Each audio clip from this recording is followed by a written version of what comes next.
So I'm looking at this clip that was sent to me, and I am flabbergasted. Is that still a word? The clip has it's a TV station. It's well, I don't even know, but it's a studio in that everybody has a microphone, single microphone in front of them.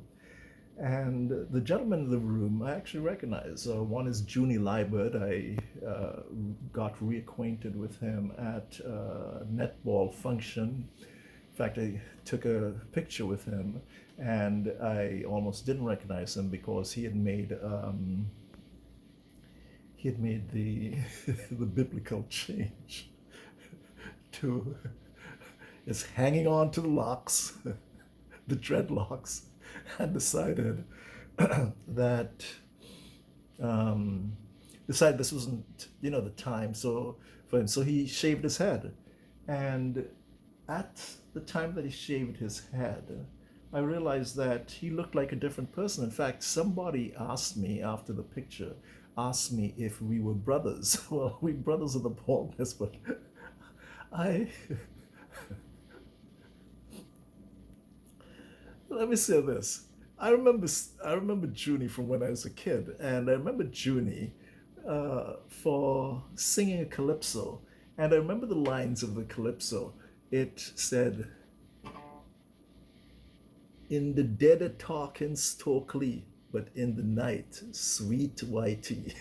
And this, I thought those were brilliant lyrics. I don't even know if he remembers this song, but I thought those were brilliant lyrics because at the time, Junie's older than I am. He's older than I am because Junie was already, I have a picture of Junie. I think he was in sixth form. And this was in grammar school, so I hadn't even started grammar school. So he was finished school before I would start. And if I remember correctly, the picture of Junie Liebert that was in the yearbook, he's wearing darkers, which is what they call shades. And I think part of this was, part of the whole Black Power thing. Another guy who wore darkers all the time was Esdale, who was the headmaster at the time. Sorry, at one time. Um, anyway, at the time, all of the people from that was a cool thing to do because the Black Power movement was in full swing. It was late 60s, civil rights, etc. So that's what I remember about. That's how I know Junie Liebert. Junie Liebert also, I remember used to say, there's a girl in our class, Yvette, and I can't remember Yvette's last name, but the word around, why Yvette, and she deal with Junie. And I remember actually, I think that Junie Liebert was one of the ones who was an early announcer at ZIZ, which was just behind where I lived in Greenlands. Patrick Martin was another one of the gentlemen, and I know Patrick Martin because I spent a number of years in the same class as Mr. Martin and Patrick, and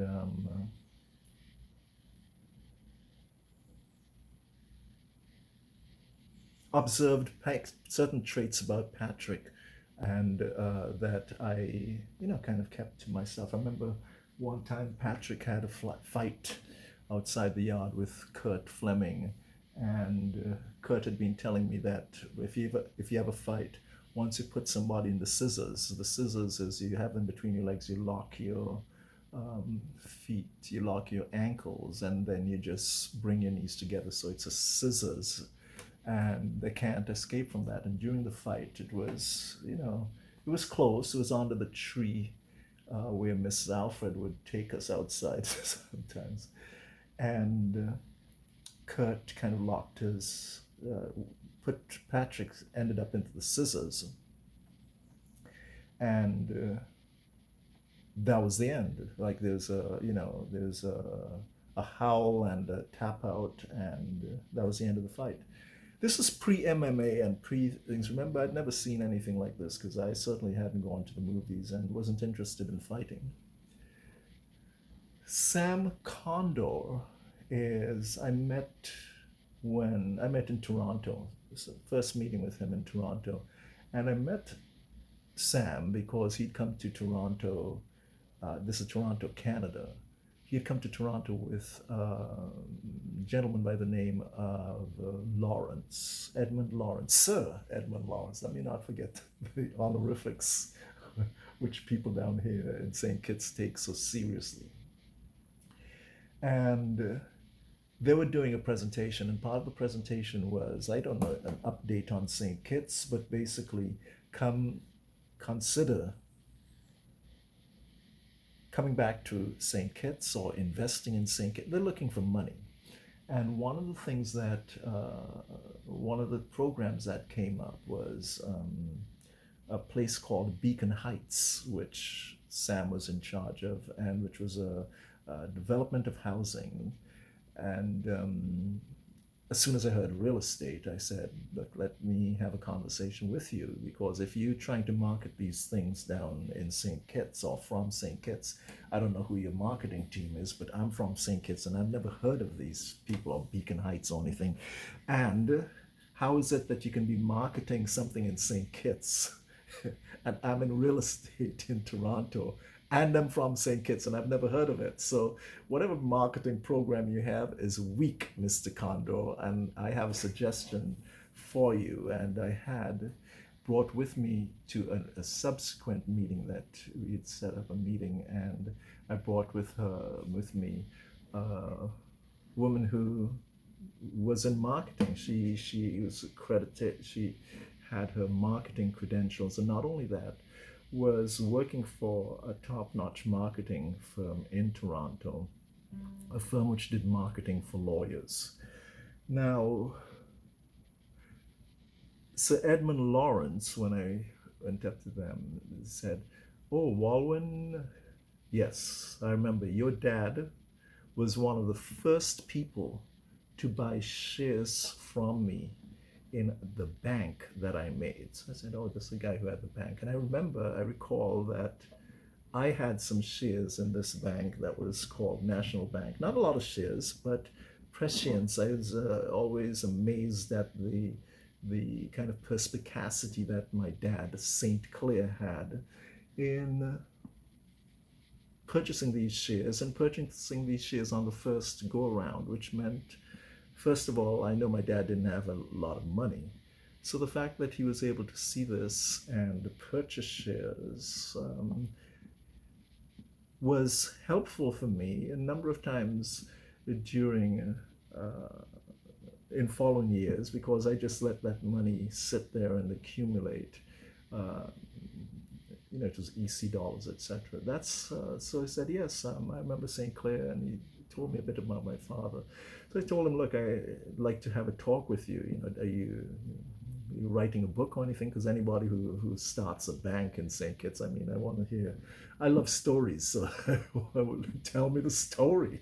Tell me the story of banking in St. Kitts. How do you set up a bank? So those are three gentlemen.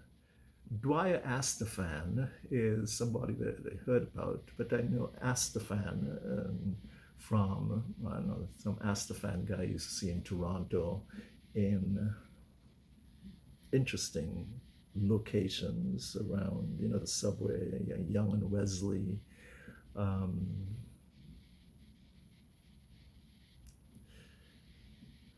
I also knew Astaphan, that name, from the Ben Jonson thing, Ben Jonson. So I knew an Astaphan who was a doctor. I knew another Astaphan. Anyway, these people, if I remember, they were part of the St. Kitts elite back in the day. And I wouldn't say they were part of the plantocracy. They were part of what my dad called traders. And he explained to me that that Syrians, I really don't know if Astafans are Syrians, but he grouped these people together and said, look, these people, Syrians, the Kuris, the, I don't know, Sahelis, I can't remember, but this, I'm going back in the memory banks, walking down nostalgia lane, not with any degree of romance, but just trying to figure this shit out. And he said that these guys came in as merchants. So we have, first of all, let's get things straight. We have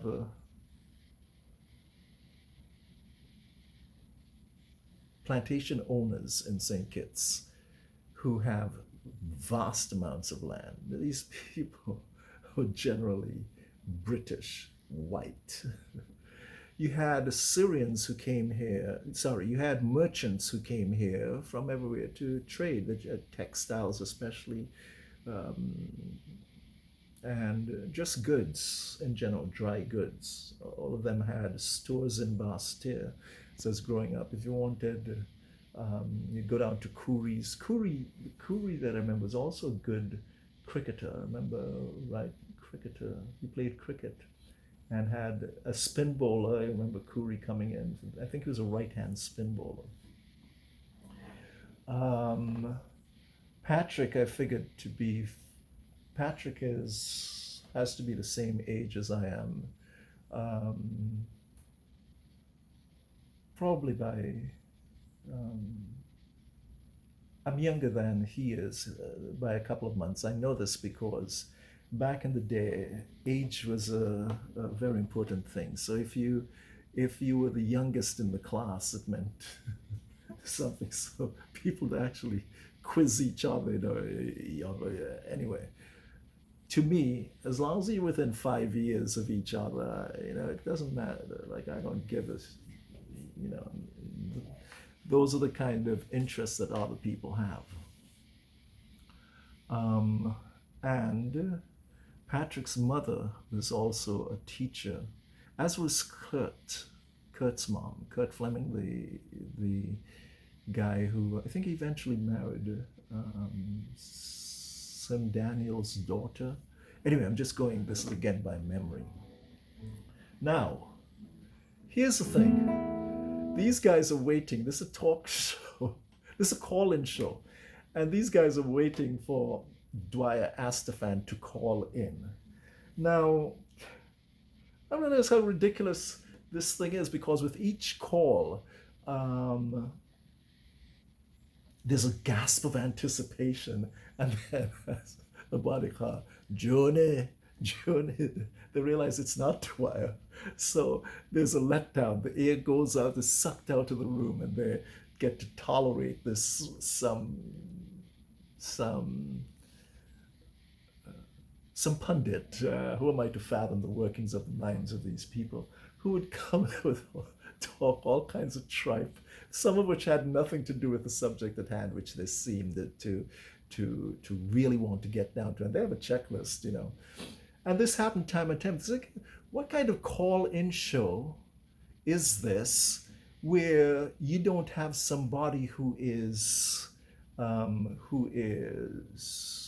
culling the calls, censoring triaging the calls before they come in? Like, what is this? I mean, I can understand if it's Patches who has a setup in his house, but damn it, guys, this is studio. You don't know who's calling in, or the lines are empty now. Dwyer, you can call in. This is an APB out for Dwyer Astafan. I'm sure Dwyer Astafan, because I've spoken to Dwyer. Dwyer's probably the mentality, what the?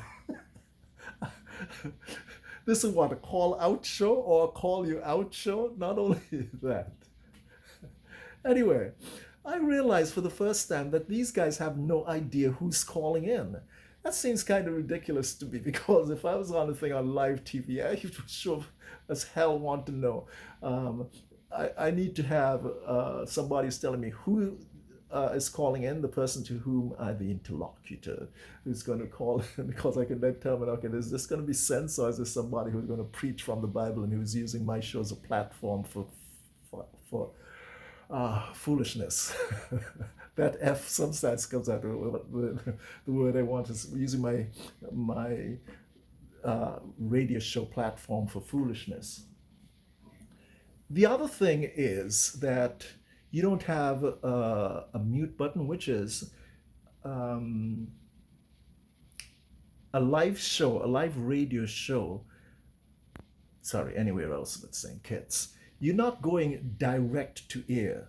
There's a lag of time where you can beep out, for example, if somebody swears on the radio so that you adhere to whatever the regulatory body's rules are. So if somebody was about to say foolishness, by the time it passes, you have somebody who can bleep that out. You guys call him an engineer. Not really an engineer. He's a bleeper. Um, and last but not least, in the days where if you're calling in, like caller ID is a must. Like you're gonna pick up the phone. These guys apparently have none of that. So here's the anticipation because Dwyer has had. I like Dwyer's commentaries, which I hear on, I think, on the same radio because they're irreverent, they're unrepentant, and they are relentless. But most of all, whether or not you agree with him or his points or not, generally they make sense internally. They're not generally logically fatal. The arguments, he has a background as a lawyer, and the arguments are generally sound. The premises, of course, that doesn't mean that you have to agree with him because there could be a disagreement in terms of the premises which he might use. And so the ergo is not something with which I always generally agree with. So waiting for Dwyer. Is it Dwyer? Is it Dwyer? There's so many metaphors that come immediately to mind, like the foolish, the wise and the foolish virgins waiting for the arrival of the bridegroom, but you don't know when he's coming. Anyway, I stopped listening. No, I fast forwarded the clip to the end, and I realized that they finished the show and Dwyer hadn't called in because towards the end I could hear Junior apologizing. Whatever I said, and I just don't have the bandwidth for that kind of stuff, which is why I don't listen. But if someone calls me and says, "Carl, you'd be interested in this," why? Because they are discussing CBY, CBY. They're discussing the CBI. Guys would call it CBI. They call it selling the passport. They might give where we land. All them foreigner come here take we job. What them have 10,000 Chinese come. These guys have some ridiculous. Lord have mercy, what them gonna do me? Them walk home your pan way.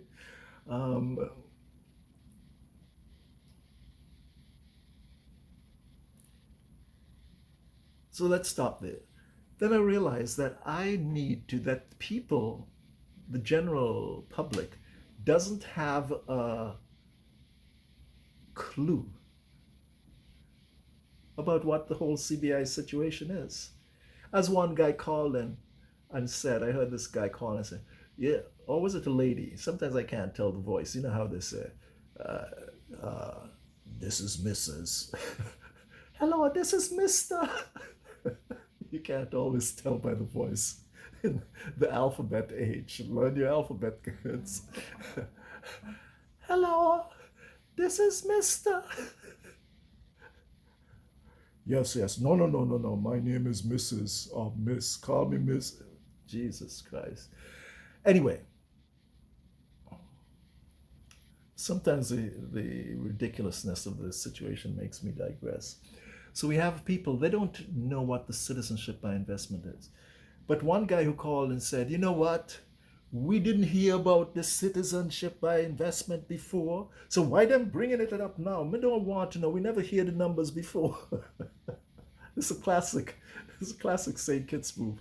It's St. Kitts Nevis move. It is, look, we never did it that way. And so we're not going to do it that way now. In other words, whatever we did before, that's what we're going to continue doing. So this guy's saying, look, we never heard about these figures before, whatever the things, and I'm not interested. And he was about to launch into some other tirade, and he was mercifully muzzled. So I thought that what I'd do today is, as I said, usually this would be a Zoom call. We discuss the arts and etc. Instead of that, I'm just going to go through a couple of things that I realize that I have been, as I said, inauthentic about. And part of the kind of compulsion for this was I attended a funeral last week of a gentleman by the name of Franks.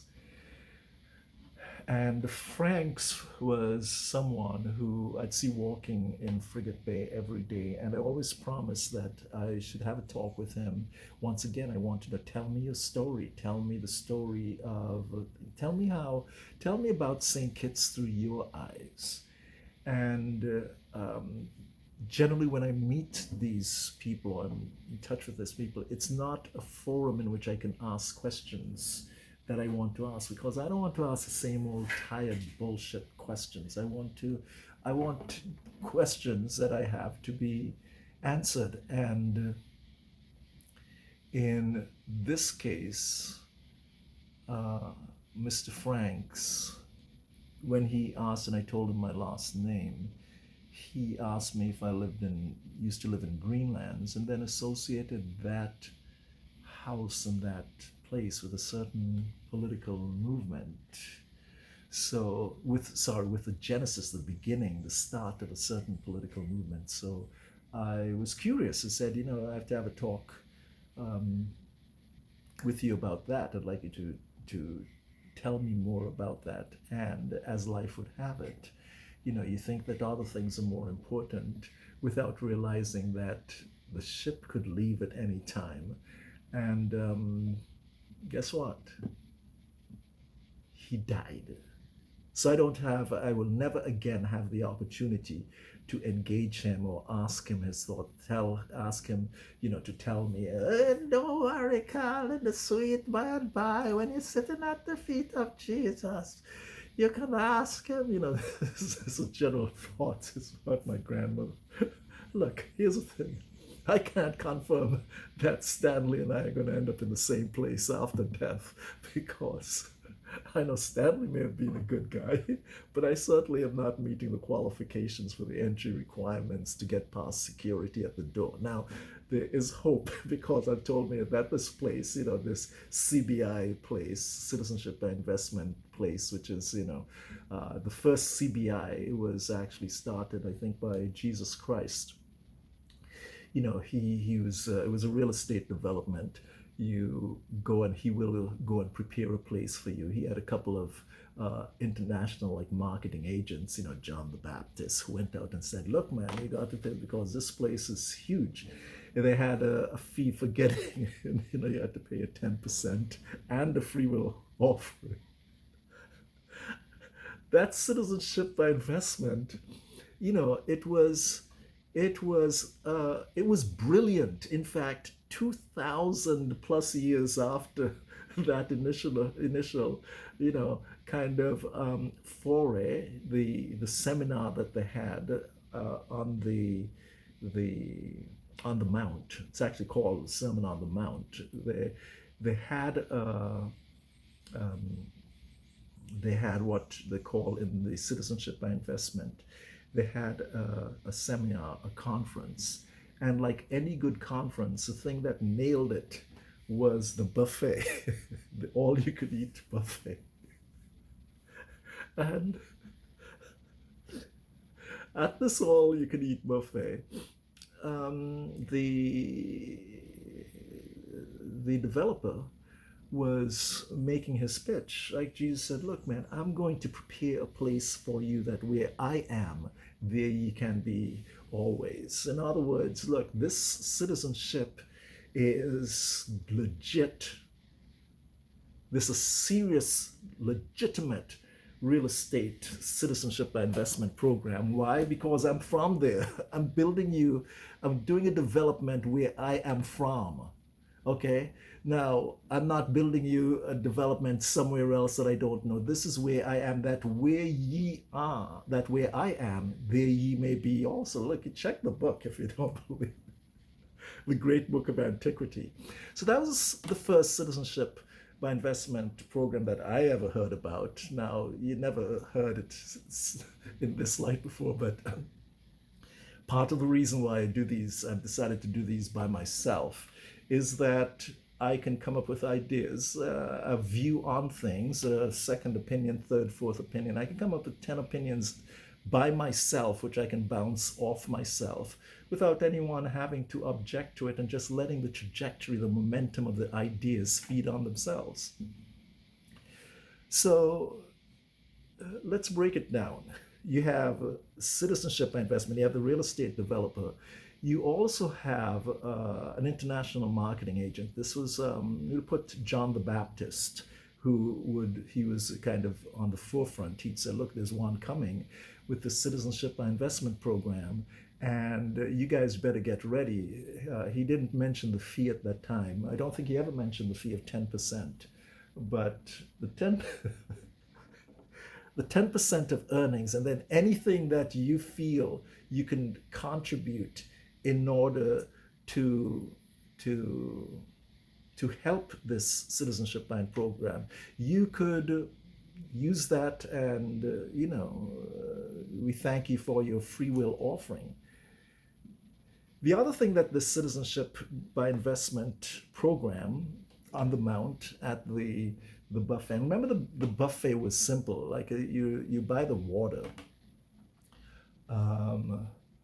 and he had, in St. Kitts we call it, like, some fried fish and some Johnny cake. And they found this guy. There's a miracle. Let's multiply this fried cake and fried fish and Johnny cake. Actually, did they say they were fried? Anyways, 2 small fishes and some loaves. The other thing that they had was a due diligence program. And by due diligence, what they did was to frisk you morally, frisk you in terms of to see what your character was like. So you have due diligence, and due diligence says, look, even if you pay your money, even if you pays your money, it do not guarantee that you're going to get it. In fact, the real estate development head, the real estate developer said, look, it is easier for a camel toe. The camel toes will get into heaven.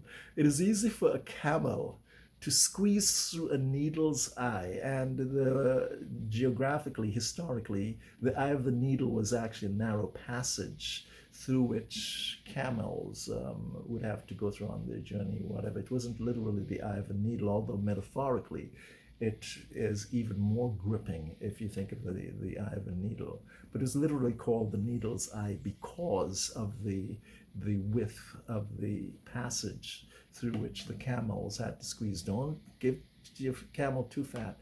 The other thing is, that metaphor was there, or that allegory, forget it. The story was there because remember that a lot of these teachings were in parables to show that if you were very rich, it's very hard to meet the due diligence requirement. Now that's interesting. It means, let me repeat that.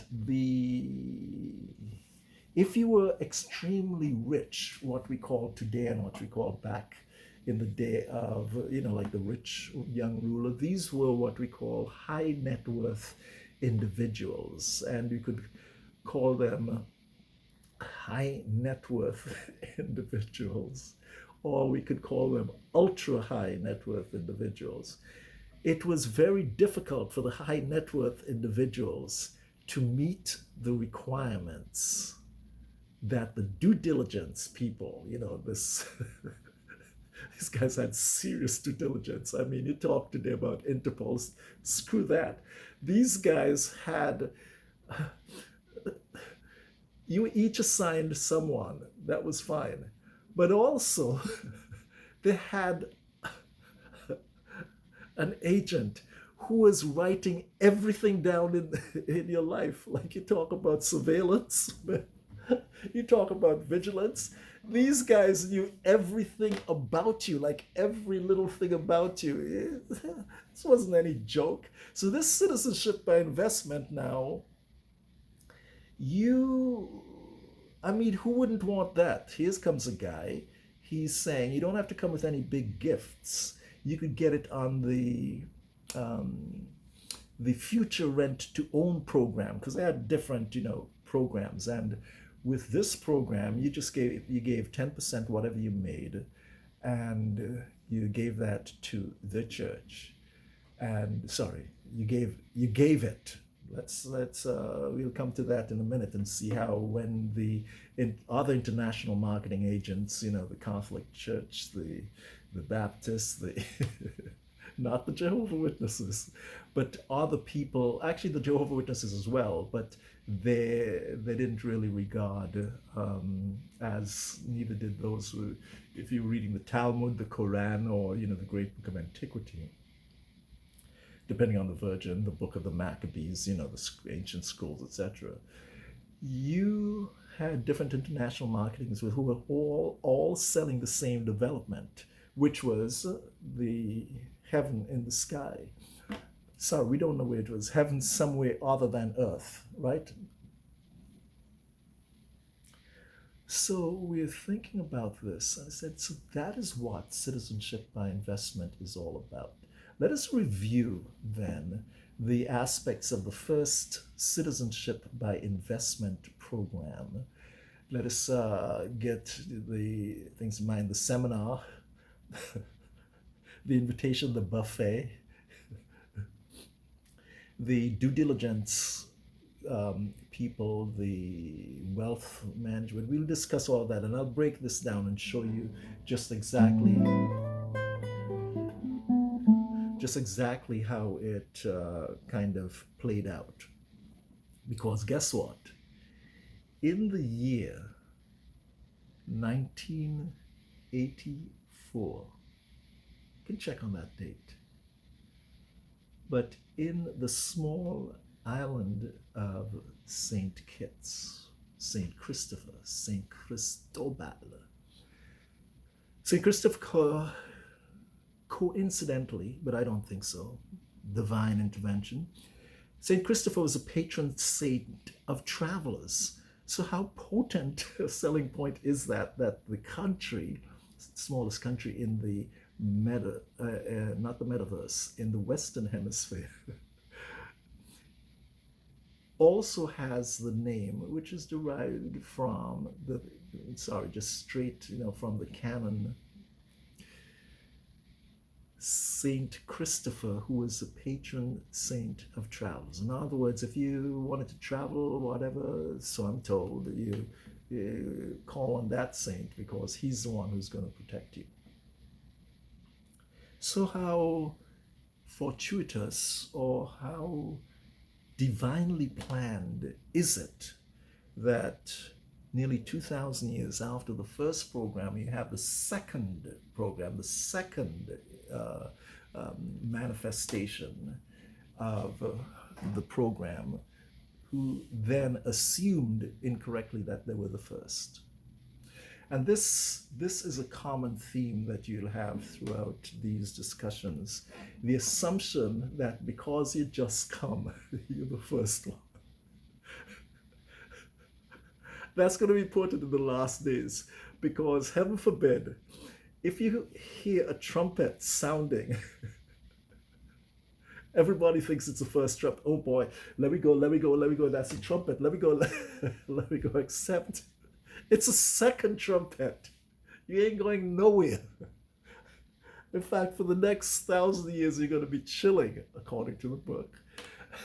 But when you hear the trumpet and you rising from your sleep, you don't know if it's the trumpet or the second trumpet. You immediately assume that it's the first. You come to a land, people are already there. But you come to the land is new to you, so you assume you're the first people. I discovered this land. So, the world is so ridiculous. But one of the important things that we're going to discuss is the kind of, well, a couple of things. The teleological aspect of history, that is, history that has let's just put it, a history that has a goal, without getting into the Hegelian history folding back on itself and so acknowledging itself and though so becoming within itself intelligent. Those we're going to leave the Schopenhauer, the Hegel, the actually we will fast forward to Nietzsche, who is also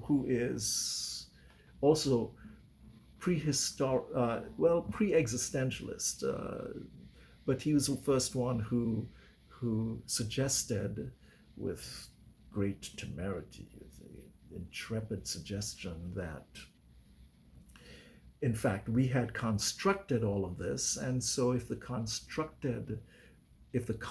no longer meets our needs as a society, then what we should do is eliminate it and all the prescriptive aspects that it had. In particular, he was the first one to make the distinction between good, evil, and bad. In other words, the opposite of good, pre-morality or outside of morality, the opposite of good is bad. It is not evil, because evil brings with it certain is impregnated with moral, to do with right and wrong stuff. Trying to keep this simple. So let us now get ready for the deep dive. We'll begin with why I think that this is important, and also talk about life in St. Kitts, the early years.